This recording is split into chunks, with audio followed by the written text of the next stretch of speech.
Welcome to Yashodhwani, Ayurveda's own voice, echoing the wisdom of our ancient science in today's modern world.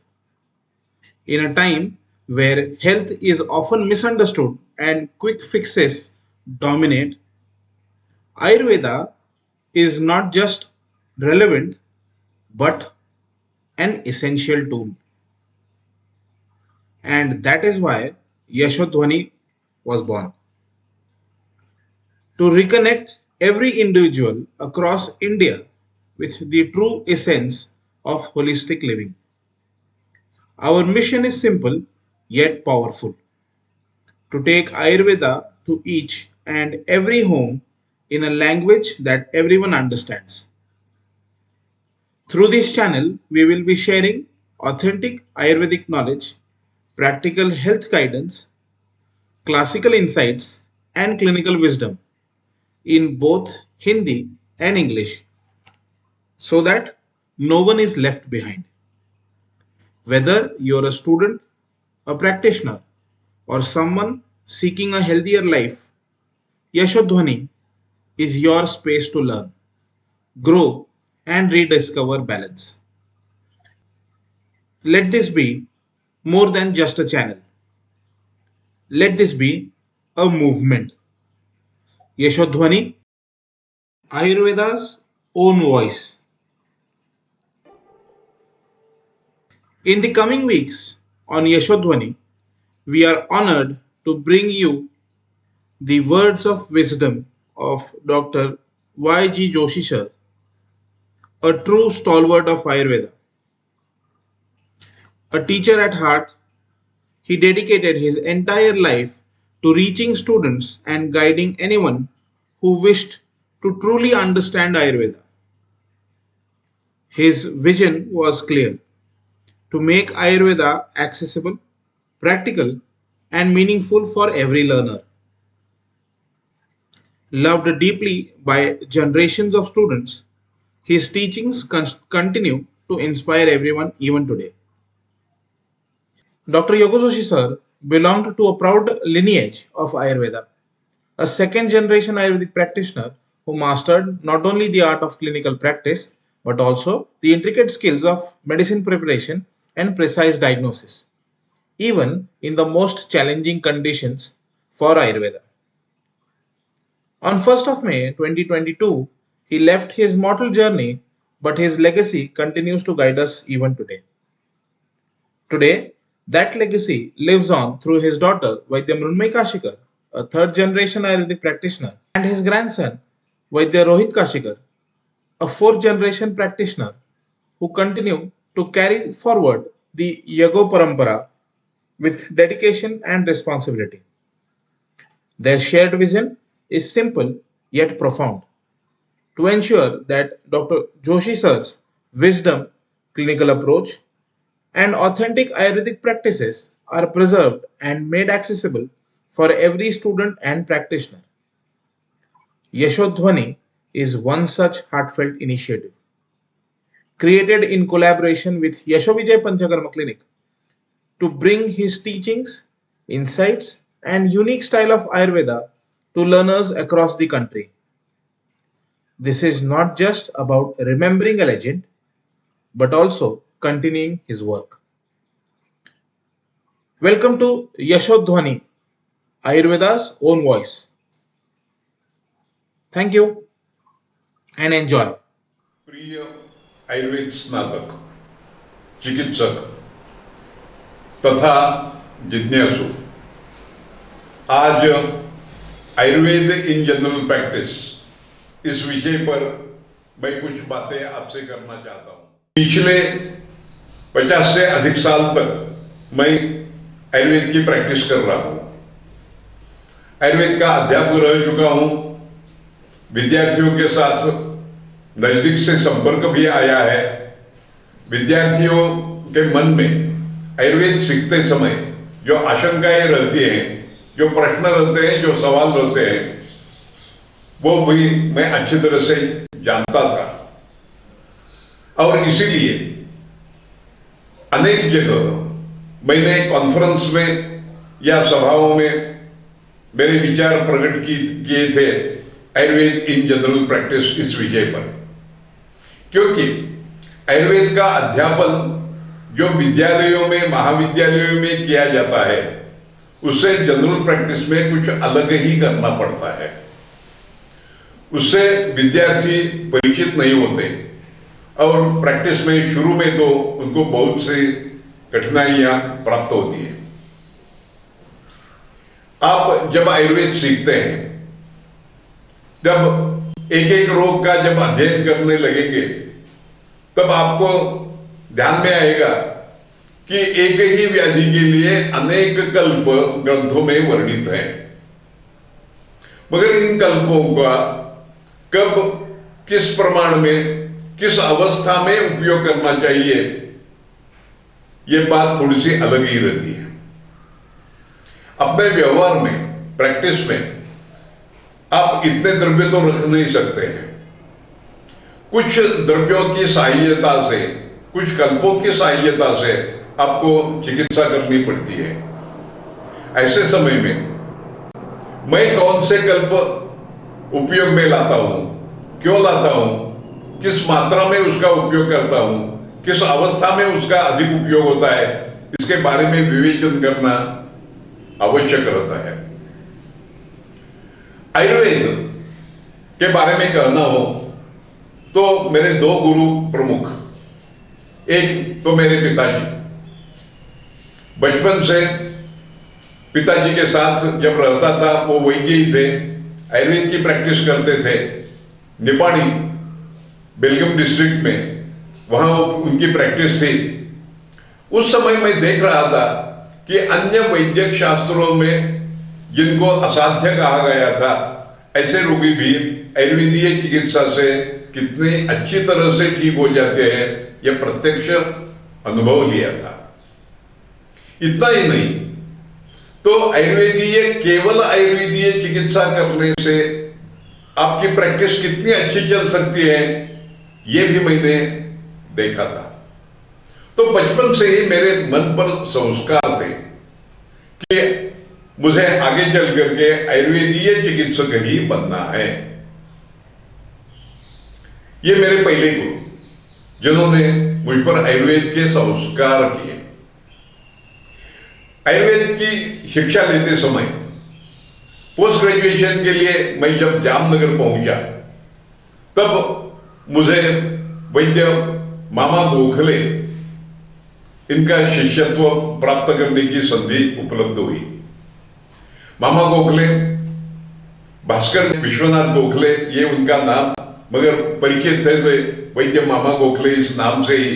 उनके बारे में थोड़ा सा कहना हो तो वो पहले एमबीबीएस के विद्यार्थी थे। फाइनल एमबीबीएस में जब वो अपनी पढ़ाई करते थे, उस समय महात्मा गांधी जी ने आह्वान किया विद्यार्थियों को कॉलेज छोड़ो, तो उन्होंने अपनी कॉलेज छोड़ दिया। मगर आगे क्या, पूना में उसी समय राष्ट्रीय शिक्षण मंडल नाम की जो संस्था, उनके द्वारा आयुर्वेद कॉलेज चलाया जा रहा था, तो आयुर्वेद कॉलेज में उन्होंने प्रवेश लिया। आयुर्वेद में भी उन्होंने बहुत अच्छी प्रगति की। आयुर्वेद का पोस्ट ग्रेजुएशन भी पूरा किया। विशेष कहना हो तो आयुर्वेद के ये प्रथम स्नातक थे पोस्ट ग्रेजुएशन पूर्ण करने वाले। आयुर्विद्या पारंग नाम का जो पोस्ट ग्रेजुएट कोर्स था, टिळक महाराष्ट्र विद्यापीठ के द्वारा चलाया गया जाने वाला, उसके ये पहले स्नातक, उनके साथ काम करने की संधि मुझे उपलब्ध हो गई। जब वो पुणे वापस आ गए, मेरा पोस्ट ग्रेजुएशन पूरा करके मैं भी पुणे आ गया, तो उनका शिष्य करके, उनका सहयोगी करके काम करने की मुझे संधि प्राप्त हुई और उनके संस्कार मेरे मन पर हो गए। मामा गोखले एक ऐसा व्यक्तिमत्व था जो जिनके द्वारा मुझे आयुर्वेद का अध्ययन किस तरह से करना चाहिए, यदि संशोधन करना हो आयुर्वेद में तो किस प्रकार से करना चाहिए, इसकी जानकारी मिल गई। उनके साथ मैंने चरक का भी पठन किया। जब हम चरक पढ़ने के लिए बैठते थे हर रोज रात में, तो एकादा श्लोक लेकर के उसमें चरक ने क्या किया है उसका केवल ट्रांसलेशन नहीं तो उसका पूरा विवेचन वो करते थे। इतना ही नहीं तो सुश्रुत ने इसके बारे में क्या कहा है, वाग्भट ने क्या कहा है, अन्य ग्रंथकार क्या करते हैं, इतना ही नहीं तो अर्वाचीन वैदिक शास्त्र में इसके बारे में क्या कहा जाता है इसका भी विवेचन वो पूरी तरह से करते थे। देखिए 2 वर्ष के काल में केवल सूत्रस्थान का पठन मैं उनके साथ किया, परंतु मुझे आयुर्वेदीय ग्रंथों का अध्ययन कैसा करना चाहिए इसके बारे में पूरी जानकारी प्राप्त हुई। आयुर्वेद जब आप करते हैं तब आयुर्वेद यानी क्या इसके बारे में पहले सोचना चाहिए, ऐसा मेरा मत है। जब विद्यार्थी कॉलेज में पढ़ने आता है तब उसे कहा जाता है कि स्वस्थ से स्वास्थ्य रक्षणम आतुरस्य व्याधि परिमोक्षः, ये आयुर्वेद का प्रधान प्रयोजन कहा जाता है। आयुर्वेद की व्याख्या भी उनको पढ़ाई जाती है। हिताहितम सुखम दुखम आयुस्तस्य हिताहितम मानंच तच्च यत्रोक्तम आयुर्वेदस्य उच्यते। यानी क्या प्रयोजन तो कहा गया, जो स्वस्थ है उसका स्वास्थ्य वैसे ही बना रहे इसके लिए प्रयत्न करना, और यदि कारणवश उसे रोगोत्पत्ति हो गई तो उसका प्रतिकार कैसे करे ये भी आयुर्वेद की तरफ से ध्यान दिया जाता था। आयुर्वेद में जो ये प्रयोजन बताया वैसे ही व्याख्या बताते समय आयुर्वेद की आयुष्य की जो हिताहितत्व है, सुख दुख है, उसका मान देख करके जो प्रयोग किए जाते हैं, जिस वैद्यक शास्त्र में ये प्रयोग किए जाते हैं उसे आयुर्वेद करना चाहिए, ऐसा कहा गया। सच देखें तो कोई भी वैद्यक शास्त्र हो उसका प्रयोजन दूसरा कोई रहता नहीं। उसका प्रयोजन स्वस्थ का स्वास्थ्य बनाए रखना और आतुर का व्याधि परिमोक्ष करना यही रहता है।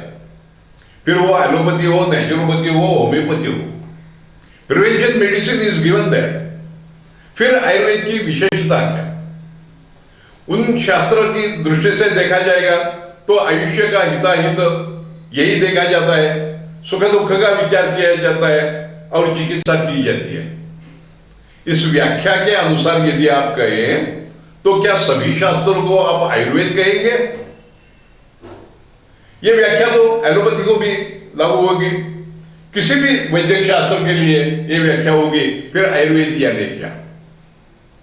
ये जब तक आप ध्यान में नहीं रखेंगे, ये जब तक आपको इसकी विशेषता ध्यान में नहीं आएगी, तब आप आयुर्वेद का अध्ययन नहीं कर सकेंगे। आयुर्वेद आयुष्याः वेदाः आयुर्वेदाः ऐसा कहा जाता है, वो आयुष्य का वेद है। आयुष्य का वेद यानी क्या? देखिए कोई भी संज्ञा हो वो तो 3 प्रकार की रहती है। एक योग संज्ञा रहती है। योग संज्ञा यानी इसका अर्थ ऐसा है कि जिस शब्द का आप कोई निश्चित अर्थ कह सकते हैं, उसकी निरुक्ति कह सकते हैं, उसे योग संज्ञा कहते हैं। दूसरी संज्ञा रहती है जो रूढ़ संज्ञा, रूढ़ी से आया हुआ शब्द। हर एक भाषा में अलग अलग शब्द रूढ़ हो जाते हैं इस प्रकार से, वो है रूढ़ संज्ञा। उसका नाम क्यों दिया गया? नहीं, रूढ़ी से चलता आ रहा है उसे लिएगा। ये टेबल क्यों है, इसे कुर्सी क्यों कहना? नहीं, ये तो रूढ़ संज्ञा है। मगर कुछ संज्ञाएं ऐसी रहती हैं जो योग संज्ञा होकर भी रूढ़ी से उसे कुछ अलग ही अर्थ प्राप्त होता है, या उसका अर्थ सीमित हो जाता है, यानी संकुचित हो जाता है। There are limitations to that word. एक उदाहरण लेंगे व्यवहार का। पंकज, पंकज यानी क्या? पंक यानी कीचड़। जो कीचड़ में जिसकी उत्पत्ति होती है, जिसका जन्म होता है, उसे आप पंकज कहते हैं। क्यों? वो कमल फूल विशेष जो है वो कीचड़ में उत्पन्न होता है, इसीलिए उसे पंकज यानी कमल ऐसी ये योग संज्ञा हो गई। पर रूढ़ी से जो जो कीचड़ में उत्पन्न होता है, जन्म लेता है, क्या उसे आप पंकज कह सकेंगे? नहीं। जब आप पंकज शब्द प्रयोग करेंगे तब उसे लिमिटेशन आ गया। केवल एक फूल विशेष ही आपके चक्षु के सामने आ जाएगा पंकज जब कहेंगे उस समय, तो योग संज्ञा होकर भी रूढ़ी के कारण उसे विशिष्ट अर्थ प्राप्त हुआ। आयुर्वेद यह भी एक योगरूढ़ संज्ञा है। कैसे? देखिए, हिताहितम सुखम दुखम या आयुष्यः वेदः, इस दृष्टि से देखा जाएगा तो योग संज्ञा वो जरूर है, मगर रूढ़ी से उसे संकुचित अर्थ प्राप्त हुआ। क्या है वो? तो आयुर्वेद एक भारतीय वैद्यक शास्त्र है। केवल भारतीय नहीं, तो एक प्राचीन भारतीय वैद्यक शास्त्र है और जो विशिष्ट सिद्धांतों पर आधारित है उसे ही केवल आयुर्वेद कह सकते हैं। यानी कोई भी वैद्यक शास्त्र का इसमें समावेश हो नहीं सकेगा। एलोपैथी, होम्योपैथी, नेचुरोपैथी या अन्य वैद्यक शास्त्रों का इसमें समावेश नहीं होगा। आयुर्वेद की व्याख्या करना हो तो आयुर्वेद ये एक प्राचीन भारतीय वैद्यक शास्त्र जो विशिष्ट सिद्धांतों पर आधारित है उसे ही आप केवल आयुर्वेद कह सकेंगे। सिद्धांतों पर आधारित है ऐसा जब आप कहेंगे तो कौन से है ये सिद्धांत? पंचमहाभूत सिद्धांत है, कार्यकारण सिद्धांत है, रसवीर्य विपाक सिद्धांत है, सामान्य विशेष सिद्धांत है, दोष धातु मल सिद्धांत है, या जिसे आप त्रिदोष सिद्धांत कह सकते हैं। ये महत्व के सिद्धांत, ये मूलभूत सिद्धांत है जिनके आधार पर आप आयुर्वेद का अध्ययन कर सकते हैं। आयुर्वेद की दृष्टि से रुग्ण का परीक्षण करके उसकी चिकित्सा कर सकते हैं। इन चिकित्साओं के बारे में तो आपको अध्ययन करना ही होगा। आयुर्वेद सीखना हो तो पहले इन सिद्धांतों के बारे में आपको अध्ययन करना पड़ेगा। एक अनुभव आपके सामने रखना चाहता हूं। देखिए, जब पुणे में मैं कार्यरत था, एक रुग्ण के बारे में मुझे कहा गया, उसे नेफ्राइटिस है, 12 बरस का लड़का था, नेफ्राइटिस से पीड़ित था, एक्यूट में नेफ्राइटिस था, उसे तीव्र स्वरूप का ज्वर था, एल्ब्यूमिन भी बहुत था और इन सभी के कारण उसे एडमिट किया गया था एक चिल्ड्रन स्पेशलिस्ट के, एक पेडिट्रिशियन के हॉस्पिटल में। एलोपैथी की तो चिकित्सा चालू थी मगर कोई उसमें रिलीफ नहीं आता था।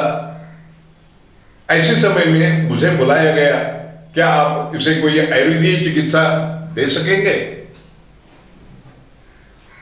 मैंने कहा हाँ जरूर कर दूंगा, मगर मैं एलोपैथिक दवाइयां बंद करना चाहता हूं।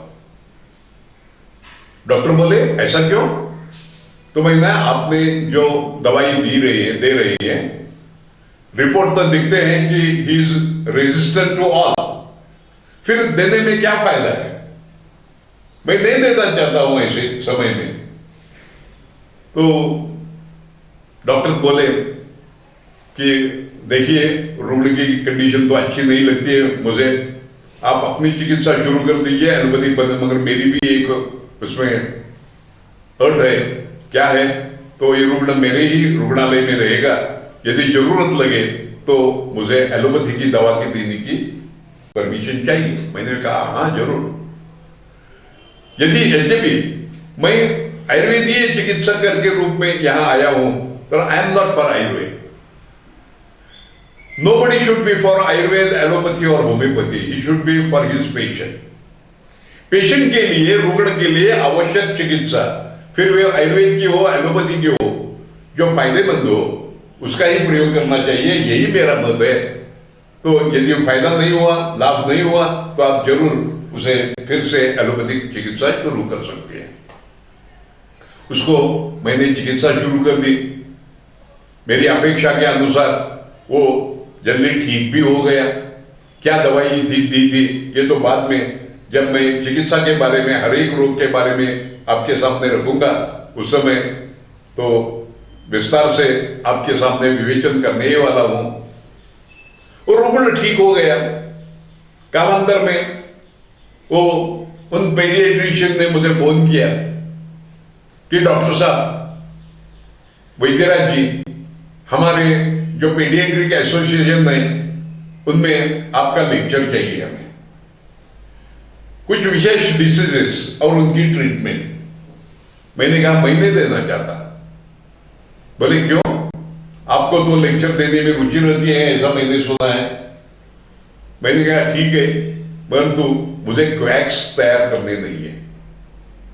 ये रोग और उसकी ये चिकित्सा, ऐसा जब मैं कहूं उस समय आप क्या जानेंगे उस दवा के बारे में? केवल ये दवा किस अवस्था में देना ये आपको ध्यान में नहीं आएगा, कब नहीं देना चाहिए ये भी आपको समझ में नहीं आएगा। तो मैं ऐसी अवस्था में मैं कुछ ऐसा लेक्चर देना नहीं चाहता। पहले ऐसा क्यों करते हैं हम भी डॉक्टर हैं। मैंने कहा देखिए, हमारी क्लिनिक के पास ही जो पान का दुकान है, जो ठेला है, उसमें भी वो दुकानदार, वो पान वाला, सिर में दर्द हो तो एस्प्रोएनासिन बेचता है। क्या इससे ज्यादा आपको कुछ समझ में आएगा? आप उस जैसे वर्तन करना चाहते हैं? थोड़ा सा संताप आ गया डॉक्टर को मैंने मेरे उदाहरण लेने से। परंतु जब मैंने विस्तार से उनसे बातचीत की तो बोले फिर क्या करना चाहिए? आयुर्वेद के सिद्धांत का पहले अभ्यास करो। आयुर्वेद का सिद्धांत का अभ्यास जब करेंगे उस समय आपको ध्यान में आएगा ये दवा क्यों, किस लिए और कैसे फायदेमंद होगा। उन्होंने पुनः स्थिति 15 से ज्यादा डॉक्टर इकट्ठा किए, सभी पोस्ट ग्रेजुएशन कंप्लीट किए हुए थे। कोई गायनिकोलॉजिस्ट था, कोई ऑप्थेल्मोलॉजिस्ट था, कोई एनेस्थेसिस्ट था, कोई मेडिसिन का पोस्ट ग्रेजुएशन पूरा किए हुआ डॉक्टर था। उनको मैंने आयुर्वेद सिखाया। 6 महीने तक मैं उनको सिखाता था। वो वैद्यकीय क्षेत्र के ही होने के कारण उनको सिखाना आसान था। अब उनके द्वारा फोन आता है, देखिए वैद्यराज जी, यहां मुझे ज्वर का रुग्ण है, मगर यहां मुझे पित्त का ज्यादा असर नहीं दिखाई देता है, यहां मुझे कफ का ही ज्यादा है, तो यहां त्रिभुवन कीर्ति ही देना चाहिए, ठीक हो ना? अब वो आयुर्वेद की दवा दे रहे हैं, ऐसा मैं कहूं। आयुर्वेद में एक बात ध्यान में रखनी चाहिए कि आयुर्वेदीय दवाओं को साइड इफेक्ट्स नहीं है, ऐसा जो कहा जाता है वो गलत है। आयुर्वेदीय औषधियों को भी साइड इफेक्ट्स आता है। इसके बारे में मैं आगे विवेचन आपके सामने करने वाला हूं। एक ऐसा ही एक और दूसरा उदाहरण मैं आपके सामने रखना चाहता हूं। मैंने एक पेशेंट ट्रीट किया था ऑप्टिक एट्रोफी का। ऑप्टिक एट्रोफी तो आप जानते हैं, उसमें ऑप्टिक नर्व डैमेज हो जाती है, डिस्ट्रॉय हो जाती है, एट्रोफी हो जाती है और उसके कारण अंधत्व प्राप्त होता है। मेरे पास जो रुग्ण आया उसको बेसिकली ट्यूबरकुलर मेनिंजाइटिस था। ट्यूबरकुलर मेनिंजाइटिस का उपद्रव स्वरूप, कॉम्प्लिकेशन के स्वरूप उसे ऑप्टिक एट्रोफी डेवलप हो गई। बाद में उसका मेनिंजाइटिस तो ठीक हो गया, परंतु वो दोनों आंखों से पूर्णत्व अंधा हो गया था। उसे लाइट परसेप्शन भी नहीं थी। वो अनेक जगह जाकर के आया था, मद्रास में जाके आया, अहमदाबाद में जाके आया। पूरे भारतवर्ष में सभी ऑप्थेल्मोलॉजिस्ट ने कहा था कि इसमें हम कुछ नहीं कर सकेंगे। According to modern science, nerve tissue once damaged, that damage is permanent one. You cannot regenerate nerve cell. Especially, it is true for cranial nerves. Peripheral nerve में यदि न्यूक्लियस नॉर्मल हो तो उसका रीजनरेशन हो सकता है, मगर क्रेनियल नर्व में किसी भी प्रकार का रिजनरेशन नहीं होता है, ऐसा मॉडर्न साइंस करते हैं। और आपको ज्ञात है कि optic nerve is a cranial nerve. ऐसी अवस्था में मेरे पास जब ये रुग्ण आया, 2 बरस बीच में गए थे, 2 साल के बाद आया था, 18 बरस का विद्यार्थी, कंप्यूटर का अध्ययन करने वाला, उसका पूरा जीवन ही उसका विध्वंस हो गया था। क्या करे ऐसी अवस्था में? किसी ने मेरा नाम सुझाया, मेरे पास आया, मैंने कहा चलो उसका ट्रायल तो दे देंगे, कर देंगे दवाइयाँ। फिर मैंने दवाइयाँ शुरू की और अचरज की बात 6 महीने के अंदर उसे दोनों आंखों में 6/6 विजन आ गई। इसमें क्या ट्रीटमेंट किया, ये इसके बारे में विवेचन आगे चल करके मैं करने ही वाला हूं। मगर इस रुग्ण को जब मैंने पूना के ऑप्थेल्मिक एसोसिएशन की सभा में रखा, पेशेंट को भी बुलाया था, पेशेंट के बारे में सभी कुछ रिपोर्ट्स भी थे। पहले शुरू में जो पूना के प्रसिद्ध डॉक्टर ऑप्थेल्मोलॉजिस्ट जिनके पास वो ट्रीटमेंट लेता था, उन्होंने केस हिस्ट्री पूरी बता दी, क्या क्या उपचार किए गए थे इसके बारे में कहा गया। फिर बाद में मैंने आयुर्वेदिक की दृष्टि से उसकी क्या चिकित्सा मैंने की और उसमें दृष्टिकोण क्या था, इसके बारे में विवेचन मैंने किया। जो उपस्थित नेत्रतज्ञ थे उनका कहा था हमारे समझ में कुछ नहीं है, हमारी भाषा में समझा दो, एलोपैथी में। मैंने कहा मैं कैसे समझा सकता हूं, आयुर्वेद की टर्मिनोलॉजी अलग है और जब तक आप ध्यान में नहीं लेंगे आपको समझेगा नहीं कुछ। फिर हम क्या करें, मतलब आयुर्वेद सीखना चाहिए, पर किसी ने ज्यादा उसमें रुचि नहीं ली तो बोले हम क्या करेंगे ऐसी अवस्था में। मैंने कहा बहुत आसान है, क्या ऐसे रुग्ण मेरे पास भेज दो, इतना ही मैं कर सकता हूं। यदि आप आयुर्वेद नहीं सीखना चाहते हो तो मेरे पास भेज दो, आपके पास तो दवाई है ही नहीं। उस समय से बहुत से रुग्ण मेरी तरफ आने लगे। अभी 80 से ज्यादा रुग्ण ऑप्टिक एट्रोफी के, उनका पूरा रिकॉर्ड मेरे पास है।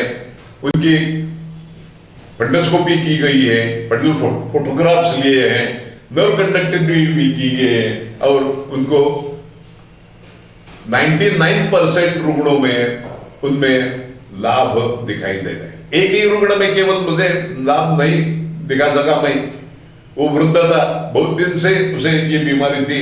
बाकी अन्य रुग्णों में मैं नहीं कहता हूं कि 6/6 विजन सबके पहले मिल गई, पर उनको दृष्टि तो जरूर प्राप्त हो गई। आयुर्वेद सीखना हो तो आपको आयुर्वेद के सिद्धांत का अभ्यास करना ही होगा। सिद्धांत के बिना आप आयुर्वेद का अध्ययन नहीं कर सकेंगे। एक दूसरी बात, आजकल बहुत से डॉक्टर्स जो आयुर्वेद के नहीं है, एलोपैथी के या अन्य वैद्यक शास्त्र के हो, वो भी कहते हैं हम बहुत से आयुर्वेदीय दवाइयां यूज करते हैं, जैसे ल्यू 52 यूज करते हैं, जैसे सिस्टोन की जैसी दवाइयां यूज करते हैं, च्यवनप्राश यूज करते हैं। हम तो बहुत से आयुर्वेदिक दवाइयां यूज करते हैं। मैं नहीं मानता वो आयुर्वेदीय दवाइयां यूज कर रही है, दे आर क्वैक्स, उनको कुछ समझ में नहीं आता है। यद्यपि च्यवनप्राश देते हो, फिर भी च्यवनप्राश कब नहीं देना चाहिए वो नहीं जानते। नट सम्राट लागू जरूर करते होंगे एडवर्टाइजमेंट, दादी मां से चलते आ रहा है करके उसके एडवर्टाइजमेंट करते होंगे, मगर च्यवनप्राश भी कॉन्ट्राइंडिकेशंस है, उसमें 80% शुगर है। डायबिटिक पर्सन को दिया तो चलेगा नहीं, उसमें जो बाकी दवाई है उससे एसिडिटी बढ़ जाती है। जिसको पित्त रहता है, अम्ल पित्त के जैसे रुग्ण रहते हैं, ऐसे रुग्णों में यदि च्यवनप्राश का प्रयोग करें तो वह नहीं चलेगा, जिनकी एसिडिटी बढ़ जाएगी। हाँ, अम्ल की एक उत्कृष्ट दवा है अम्ल पित्त के लिए, मगर उसके लिए अम्ल की का अवलेह बना करके उसका प्रयोग कर सकते हैं, केवल अम्ल की चूर्ण का प्रयोग कर सकते हैं, मगर च्यवनप्राश का नहीं। आप द्रव्य का अभ्यास करते समय यदि आयुर्वेदीय दृष्टि से विचार किया तो सभी को में कुछ न कुछ आयुर्वेदीय गुण है। चिकित्सा के लिए हर एक द्रव्य उपयुक्त होने वाला है। सर्वम द्रव्यम चिकित्सा के लिए उपयुक्त होने वाले हैं कि ऐसा जगत में एक भी द्रव्य नहीं है कि जो जिसमें औषधि गुणधर्म नहीं है। जगत एवं अनौषधम, ऐसा आयुर्वेद ने कहा है। फिर हमें आप कैसे कर सकते हैं ये आयुर्वेदिक दवाई है, ये एलोपैथिक दवाई है? कोई भी दवा आप किस दृष्टि से उपयोग में लाते हैं, इस पर वो आयुर्वेदीय दवा या एलोपैथिक रहेंगे।